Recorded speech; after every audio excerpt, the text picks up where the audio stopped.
नमस्कार दोस्तों, आप देख रहे हैं हलचल न्यूज। समय हो चला है झारखंड की खबरों को जानने का और उनसे अपडेट होने का। तो चलिए शुरुआत करते हैं पहली और महत्वपूर्ण बड़ी खबर से। इससे पहले अगर आप हलचल न्यूज पे नए हैं तो चैनल को सब्सक्राइब करके बेल आइकन प्रेस कर दीजिए, जिससे झारखंड की छोटी बड़ी अपडेट्स आप तक पहुंचता रहे। जेटेट भाषा विवाद पर सड़कों पर उतरे युवा। पलामू में झुम्मों का जोरदार प्रदर्शन। झारखंड में जेटेट झारखंड शिक्षक पता परीक्षा की नियमावली में स्थानीय भाषाओं को शामिल नहीं किए जाने का लेकर शिकायत गरमा गई है। शुक्रवार को भारतीय जनता युवा मोर्चा जम्मू के नेतृत्व में पलामू के मैदान नगर में जोरदार आक्रोश रैली निकली गई, जिसकी प्रदर्शन में बड़ी संख्या में छात्र, युवा और भाजपा कार्यकर्ता शामिल हुए। इस दौरान प्रदर्शनकारियों ने सरकार के खिलाफ जमकर नारेबाजी की और जेटेट नियमावली में बदलाव की मांग उठाई। प्रदर्शनकारियों ने आरोप लगाया कि जेटेट की नई नियमावली में पलामू जिला की भाषा सूची में हिंदी, मगही और भोजपुरी को बाहर रखा गया है।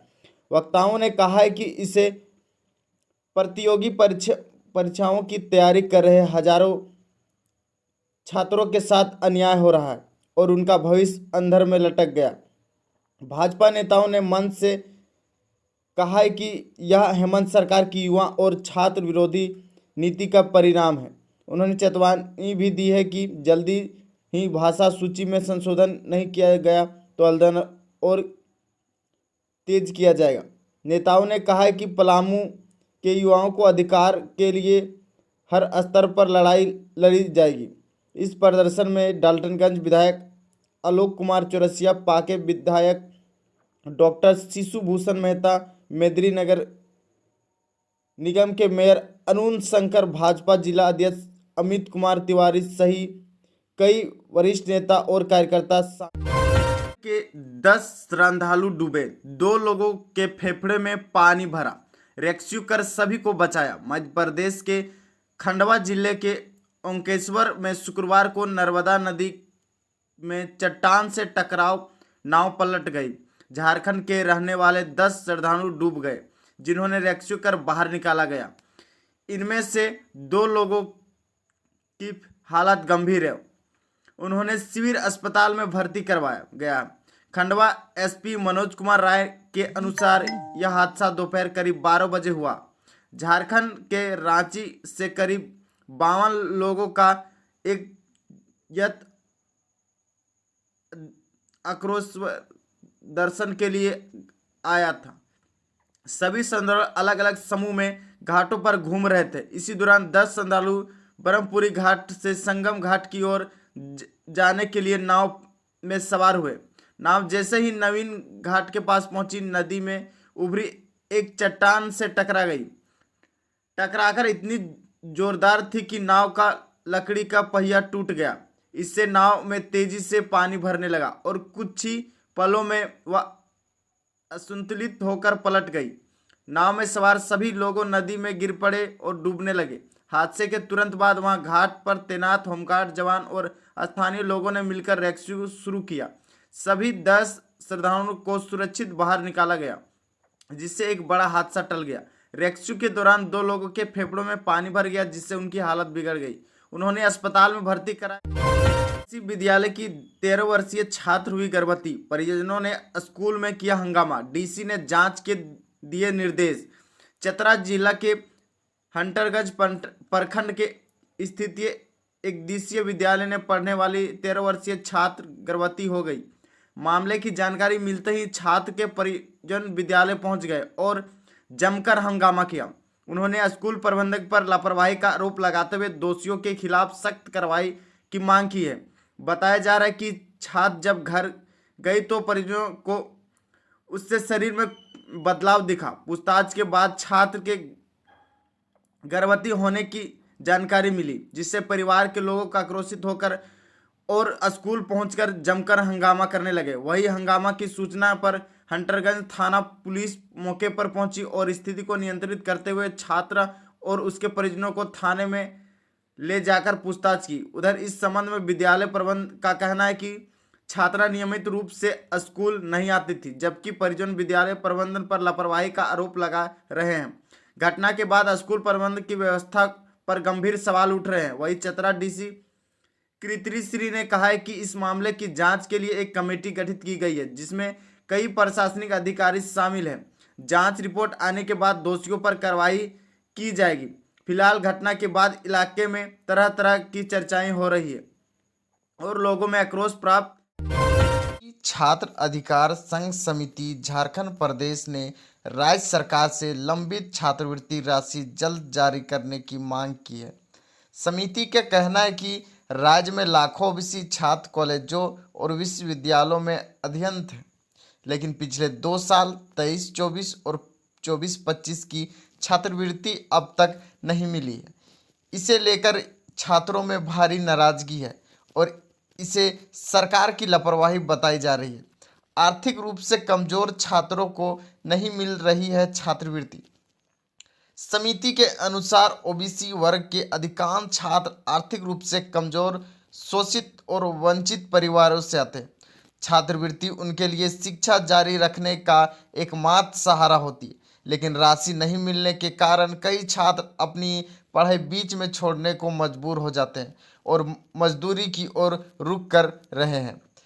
इससे उनका भविष्य प्रभावित हो रहा है और यह स्थिति सामाजिक अन्याय को दर्शाती है। संघर्ष समिति के सदस्य संजय साहू ने कहा कि यह अंत दुर्भाग्यपूर्ण है कि ओबीसी छात्र पहले से ही सामाजिक रूप से पिछड़े हैं और अब उन्हें और भी पीछे धकेला जा रहा है। उन्हें आरोप लगाया है कि राज्य में अन्य वर्गों के छात्रों को छात्रवृत्ति मिल चुकी है, लेकिन ओबीसी छात्रों की अनदेखी की जा रही है। यह साफ तौर भेदभाव है जिसे किसी भी सूरत में स्वीकार नहीं किया जाए।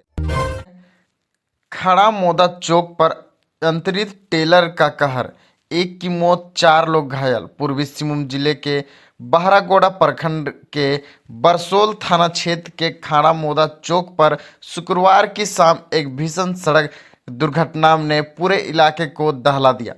कोलकाता से बहरागोड़ा की ओर आ रहे एक तेज रफ्तार टेलर ने डिवाइडर तोड़ते हुए खड़ा मोदा बाजार में करीब 150 मीटर तक तबाही मचा दी। इस हादसे में एक व्यक्ति की मौत हो गई, जबकि टेलर चालक समेत 4 अन्य लोग गंभीर रूप से घायल हो गए। प्रत्यक्ष के अनुसार टेलर की रफ्तार इतनी तेज थी कि वह अंतरित होकर डिवाइडर को तोड़ते हुए सड़क किनारे खड़े माटीहाना गांव निवासी मोहम्मद साबिर 98 वर्षीय को अपनी चपेट में ले लिया। साबिर की घटनास्थल पर ही मौत हो गई। टेलर यही नहीं रुका, उसने बाजार की कई छोटी मोटी दुकानों को रौंद डाला, जिससे वहां मौजूद ग्राहक दुर्शन बेरा, गीता नायक और अश्विनी कुमार घायल हो गए। हादसे में टेलर चालक गढ़वा निवासी किताबुद्दीन अंसारी भी घायल हो। गुमला में जंगली हाथी ने युवक को कुचला, मौत। लोगों की भीड़ देखकर रुका था बीच रास्ते में, अचानक झाड़ियों से निकला हाथी ने किया हमला।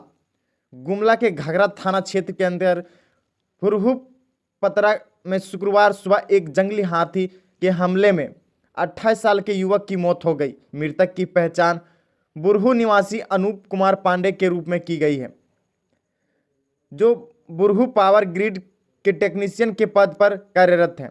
परिजनों से मिली जानकारी के अनुसार अनूप कुमार पांडे सुबह करीब 7:30 बजे अपनी बाइक से सवरिया बिजली और सोलर से संबंधित कुछ काम के लिए जा रहा था। वहां पात्र के पास उसने कुछ लोगों की भीड़ देखी और बाइक रोककर वह भी देखने लगा। तभी झाड़ी से अचानक एक जंगली हाथी निकलकर उस पर हमला कर दिया। हाथी के हमले से मौके पर अनूप की मौत हो गई। घटना की सूचना पर विभाग की कर्मी, जिसमें फॉरेस्ट बिरसा लोहरा, समी, आफ्ताब, सुनील राम और पीटर मौके पर पहुंचे। उन्होंने मृतक के परिजनों को तत्काल 25,000 मुआवजा प्राप्त किया। शेष मुआवजा राशि कागजी प्रक्रिया पूरी होने के बाद देने का आश्वासन। में गैस सिलेंडर को लेकर हाहाकार, गुस्साए लोगों ने किया सड़क जाम। झारखंड के गुमला में गैस सिलेंडर की भारी किल्लत को लेकर लोगों का गुस्सा फूट पड़ा है और उन्होंने सड़क जाम कर दिया।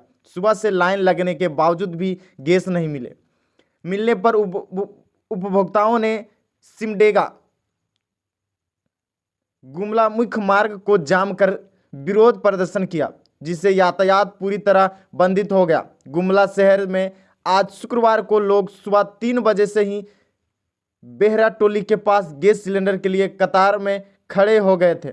एजेंसी से चालक ने कहा कि सुबह के 9 बजे से 10 बजे के बीच सभी को बेहरा टोली के समीप गैस सिलेंडर का वितरण करेंगे, लेकिन 11 बजे के बाद एजेंसी द्वारा उपभोक्ताओं को सिलेंडर उपलब्ध नहीं कराया गया। उससे लोगों का सब्र का बांध टूट गया और वो सड़क पर उतर आए। गैस नहीं मिलने पर नाराज उपभोक्ताओं ने सिलेंडर लेकर मुख्य सड़क पर बैठकर मार्ग को जाम कर दिया।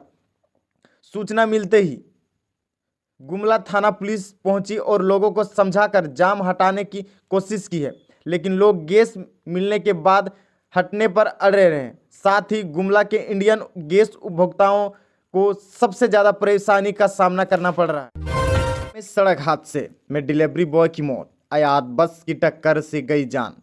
मुआवजे को लेकर लोगों ने किया सड़क जाम। हजारीबाग जिले के लखेर स्थित मंजर के पास गुरुवार की देर रात एक सड़क हादसे में एक युवक की मौत हो गई। मृतक की पहचान शेरनी कला निवासी निरंजन कुमार के रूप में की गई है। इस घटना के बाद स्थानीय लोगों में आक्रोश देखा गया। जानकारी के अनुसार निरंजन कुमार एक निजी कंपनी में डिलीवरी बॉय के रूप में कार्यरत थे और अपने परिवार के एकमात्र कमाने वाले सदस्य थे। देर रात काम लिपटाकर घर लौटने समय लखे मंजर के पास एक तेज रफ्तार आयात बस ने उन्हें टक्कर मार दी। टक्कर इतनी भीषण थी कि निरंजन की मौत मौके पर हो गई। चालक बस सहित मौके पर फरार हो गया। हादसे की सूचना मिलते ही मृतक के परिवार संख्या में ग्रामीण घटना स्थल पर पहुंचे और आक्रोशित ग्रामीण ने शव को सड़क पर रखकर जाम कर दिया। प्रशासन ने परिजनों को सरकारी प्रावधानों के तहत आपदा राहत कोष को मुआवजा दिलाने और सीसीटीवी फुटेज के आधार पर दोषी वाहन की पहचान कर कार्रवाई करने का आश्वासन दिया। लगभग 3 घंटे बाद जाम हटाया गया और पुलिस ने शव को पोस्टमार्टम के लिए शेख भिखारी मेडिकल कॉलेज एवं अस्पताल भेज दिया। पुलिस मामले को जांच कर रही है। आकांक्षा परीक्षा में सुहानी कुमारी बनी टॉपर। 98.75% अंक लाकर प्रदेश का नाम रोशन किया। झारखंड अतिविधि परिषद रांची द्वारा आयोजित झारखंड आकांक्षा परीक्षा 2026 में सरस्वती शिशु विद्या मंदिर पुरानी राय में मेधावी छात्र सुहानी कुमारी ने शानदार प्रदर्शन करते हुए 98.75% अंक हासिल कर लिया। राज्य में टॉपर किए हैं। उनकी इस उपलब्धि से विद्यालय परिसर में पूरे क्षेत्र में खुशी की लहर दौड़ गई। सुहानी कुमार ने सभी विषयों में उत्कृष्ट प्रदर्शन किया। उन्होंने भौतिक विज्ञान में 97.5% और रसायन विज्ञान में 100 में से 100 और गणित में 97.5% तथा मेंटल एबिलिटी में 100 अंक प्राप्त कर अपनी प्रतिभा का लोहा मनवाया है। उनकी सफलता ने यह साबित कर दिया कि मेहनत और लगन से किसी भी लक्ष्य को हासिल किया जा सकता है। सुहानी का सपना है कि वह भविष्य में एक सफल इंजीनियर बनकर राज्य और देश की सेवा कर पाए। आज से बारिश से राहत, बढ़ी गर्मी, अधिकतम तापमान में हो सकती है 4 से 6 डिग्री की वृद्धि। 14 अप्रैल के बाद दिखेगा ज़्यादा असर। झारखंड में आज से बारिश से लोगों को राहत मिल सकती है। मौसम विभाग के अनुमान अगले 24 घंटे के दौरान यहां अधिकतम तापमान में बड़ा बदलाव नहीं होगा। इसके बाद अगले 4 दिनों में गर्मी बढ़ेगी और कई जिलों में पारा 40 डिग्री तक पहुंच सकता है। 14 अप्रैल के बाद गर्मी उमस ज़्यादा बढ़ने के असर हैं। वही पिछले 24 घंटों में सबसे ज़्यादा तापमान 36.3 डिग्री सेल्सियस सरायकेला में, जबकि सबसे कम तापमान 14.6 डिग्री सेल्सियस नामकुम में दर्ज किया गया, जहां अनेक स्थानों पर गर्जन के साथ से मध्यम दर्ज की बारिश हुई है। पिछले 2-3 दिनों में आंधी, बारिश और वज्रपात ने राज्य में जनजीवन को प्रभावित किया है। पश्चिमी सिंहभूम के सरंडा में सीआरपीएफ कैंप पर पेड़ गिरने से कोबरा बटालियन के जवान राकेश कुमार की मौत हो गई। वहीं हजारीबाग के विष्णुगढ़ में आंधी के दौरान बिजली का पोल गिरने से प्याज बेच रही एक महिला की जान चली गई। जमशेदपुर में डिमना क्षेत्र के वज्रपात के चपेट में आने से एक युवक की मौके पर मौत हो गई। कई जिलों में पेड़ गिरने और फसलों को नुकसान पहुंचाने की भी खबर है। खासकर सब्जी उगाने वाले किसान को भी भारी क्षति हुई। गरीब आदिवासी का घर तोड़ने पर सीएम नाराज, डीसी को दिया कार्रवाई का निर्देश। गिरिडीह में गरीब आदिवासी का अगुआ आवास तोड़े जाने के मामले में मुख्यमंत्री हेमंत सोरेन ने संज्ञान लिया है। दरअसल वनपाल ने लाभुकों को नोटिस दिए बिना आवास तोड़ दिया। तर्क दिया है कि मकान वन भूमि पर बनाया जा रहा है। पीड़ित परिवार का आरोप है कि यह कार्रवाई इसलिए हुई है क्योंकि वह अपना सपनों का आशियाना बचाने की कीमत 30,000 वनपाल को अदा नहीं कर पाए।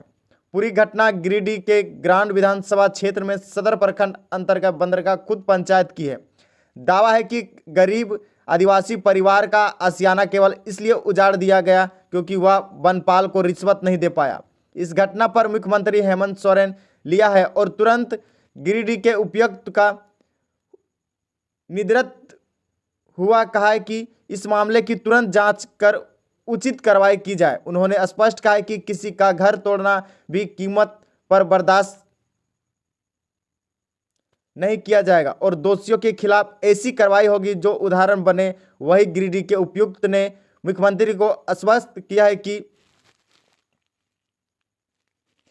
मामले को गंभीर से लिया गया है। जांच के लिए अधिकारी की टीम गठित कर दी गई है और जांच पूरी होने के बाद दोषियों पर कड़ी एवं उचित कार्रवाई सुनिश्चित की जाएगी।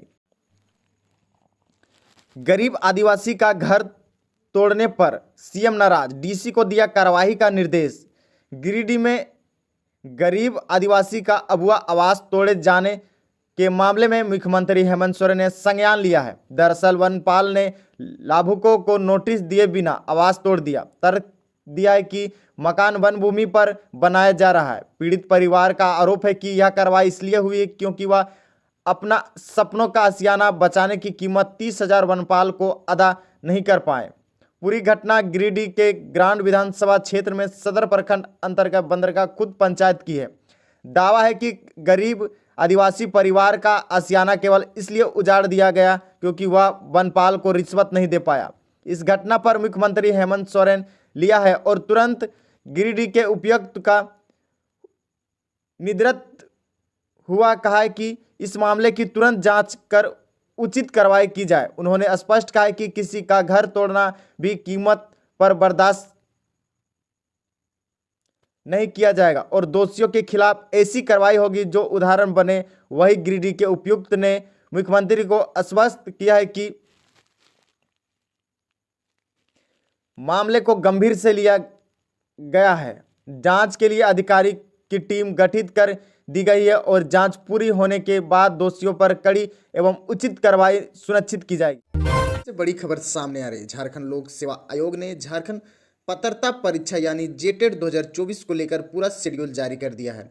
आयोग के अनुसार यह परीक्षा 26 अप्रैल 2026 को आयोजित की जाएगी। यह परीक्षा राज्य के 6 प्रमुख जिले रांची, बोकारो, धनबाद, पूर्वी सिंहभूम, हजारीबाग और देवघर में होगी। इस परीक्षा के माध्यम से अभ्यर्थियों की शिक्षण क्षमता, शोध क्षमता और विषयगत ज्ञान का मूल्यांकन किया जाएगा। परीक्षा को लेकर तैयारियां तेज कर दी गई है और आयोग ने सभी जरूरी दिशा निर्देश भी जारी कर दिए हैं। अभ्यर्थी को सलाह दी गई है कि वो समय से पहले अपना परीक्षा केंद्र पर पहुंचे और सभी जरूरी दस्तावेज साथ लेकर जाएं। साथ ही परीक्षा से जुड़ी सभी अपडेट्स के लिए आयोग की आधिकारिक वेबसाइट पर नज़र बनाए रखें। यह परीक्षा झारखंड के हजारों अभ्यर्थी के लिए बेहद अहम मानी जा रही है। फिलहाल के लिए इतना ही। आगे की हर बड़ी खबर के लिए जुड़े रहिए हमारे साथ। रांची के मैकलुस्कीगंज में सुबह सुबह ताबड़तोड़ फायरिंग, इलाके में डर का माहौल। रांची के मैकलुस्कीगंज थाना क्षेत्र के मुंडा घोड़ा गांव में गुरुवार की सुबह करीब 6 बजे अज्ञात अपराधियों ने एक घर को निशाना बनाकर ताबड़तोड़ फायरिंग की है। गोली चलाने की आवाज़ सुनते ही गांव में अफरा तफरी मच गई और लोग डर के मारे घर से बाहर निकलने से बचते हैं। स्थानीय लोगों के अनुसार अपराधी 2 मोटरसाइकिल पर सवार होकर गांव में आए थे। और नसीम खान के घर के बाहर रुककर अचानक फायरिंग शुरू कर दी थी। उन्होंने 4 से 5 राउंड गोली चलाई और इसके बाद तेजी से मौके से फरार हो गया। फायरिंग इतनी अचानक हुई कि घर के लोग कुछ समझ पाते उससे पहले ये अपराधी भाग गए। ग्रामीण ने बताया कि अपराधियों ने धमकी भी दी थी और कहा है कि पैसा नहीं दोगे तो इसी तरह गोली चलती रहेगी। धमकी के बाद गांव में चर्चा तेज हो गई। यह मामला रंगदारी मांगने से जुड़ा हो सकता है। हालांकि पुलिस हर पहलू से मामले की जांच कर रही है और किसी निष्कर्ष पर भी अभी नहीं पहुंची है। इसके ऊपर बने साइक्लोनिक सर्कुलेशन का असर आज रांची, खूंटी, पूर्वी सिंहभूम, पश्चिमी सिंहभूम सहित 14 जिलों में बारिश। 12 अप्रैल से गर्मी। झारखंड में इन दिनों मौसम का मिजाज पूरी तरह बदला हुआ है। मंगलवार देर रात शुरू हुई बारिश का असर बुधवार दोपहर तक जारी रहा। राजधानी रांची, बोकारो, लातेहार, सरायकेला समेत कई जिलों में झमाझम बारिश हुई है। वहीं कुछ इलाकों में बर्फ भी गिरने की दर्ज की गई है। तेज हवा के कारण रांची के सैटेलाइट चौक के पास एक पेड़ उखड़कर सड़क पर गिर गया, जिससे यातायात प्रभावित हुआ। हालांकि नगर निगम की टीम ने मौके पर पहुंचकर पेड़ को हटा दिया और आवागमन बहाल कराया गया। मौसम में आई ठंडक से लोगों को गर्मी से राहत मिली और सुबह शाम का मौसम सुहाना बना हुआ। मौसम विभाग के अनुसार राज्य के ऊपर बन रहे साइक्लोनिक सर्कुलेशन का असर अभी भी बना हुआ है। गुरुवार को रांची, खूंटी, पूर्वी व पश्चिमी सिंहभूम, सरायकेला, खरसावां, रामगढ़, बोकारो, धनबाद, जामताड़ा, देवघर, दुमका, गोड्डा, पाकुड़ और साहिबगंज समेत 14 जिलों में बारिश की संभावना जताई गई है। इन क्षेत्रों में 40 से 50 किलोमीटर प्रति घंटे की रफ्तार से तेज हवा चलने और वज्रपात की आशंका है। वहीं आज कई इलाकों में दोपहर से ही बादल छाए हुए हैं। इसी को देखते हुए मौसम विभाग ने येलो अलर्ट जारी किया हुआ। अगले 24 से 48 घंटे तक मौसम का यही रुख बना रहने की संभावना है। आंधी, बारिश और वज्रपात ने राज्य में जनजीवन को प्रभावित किया है। पश्चिमी सिंहभूम के सरंडा में सीआरपीएफ कैंप पर पेड़ गिरने से कोबरा बटालियन के जवान राकेश कुमार की मौत हो गई। वहीं हजारीबाग के विष्णुगढ़ में आंधी के दौरान बिजली का पोल गिरने से प्याज बेच रही एक महिला की जान चली गई। जमशेदपुर में डिमना क्षेत्र के वज्रपात के चपेट में आने से एक युवक की मौत हो गई। कई जिलों में पेड़ गिरने और फसलों को नुकसान की भी खबर सामने आई है। खासकर सब्जी उगाने वाले किसान को भी भारी अमेरिका तनाव के कारण एलपीजी आपूर्ति प्रभावित होने के बीच केंद्र सरकार ने प्रवासी मजदूरों को बड़ी राहत देते हुए 5 किलो वाला फ्री ट्रेड एलपीजी या छोटू सिलेंडर का दैनिक कोटा दुगुना कर दिया है। यह बढ़ा हुआ स्टॉक विशेष रूप से प्रवासी श्रमिकों के लिए रिजर्व रहेगा, जिससे राज्य के खाद्य व नागरिक आपूर्ति विभाग के माध्यम से वितरित किया जाएगा। 2 से 3 मार्च की औसत बिक्री के आधार पर 5 किलोग्राम के सिलेंडर की सप्लाई दुगुनी की गई है। पश्चिम एशिया ईरान में जारी संघर्ष के कारण एलपीजी आपूर्ति श्रृंखला में आ रही बाधाओं को देखते हुए यह फैसला लिया गया है। इन सिलेंडरों को लेने के लिए किसी विशेष एड्रेस प्रूफ की ज़रूरत नहीं होगी, जो प्रवासी मजदूरों के लिए बेहद फायदेमंद है। शहर में रहने वाले प्रवासी मजदूरों को आसानी से बुकिंग उपलब्ध कराना ताकि उन्हें परेशानी ना हो। यह कदम पहले से तय 20% की सीमा से अलग है, जिसका उद्देश्य जरूरतमंदों को समय पर एलपीजी उपलब्ध कराना में अशोक गोलाबर के पास अपराधियों ने की गोलीबारी, ट्रक चालक घायल। चतरा के पीपरवार थाना क्षेत्र में बड़ी खबर सामने आ रही है। यहां अशोक गोलावन के पास गुरुवार को अज्ञात हथियारबंद बदमाशों ने गोलीबारी कर वारदात को अंजाम दिया, जिससे इलाके में दहशत फैल गई। गोलीबारी से इस घटना में ट्रक मालिक के गंभीर रूप से घायल हो गए। घायल की पहचान बेती गांव निवासी वासुदेव गंजू के रूप में की गई है।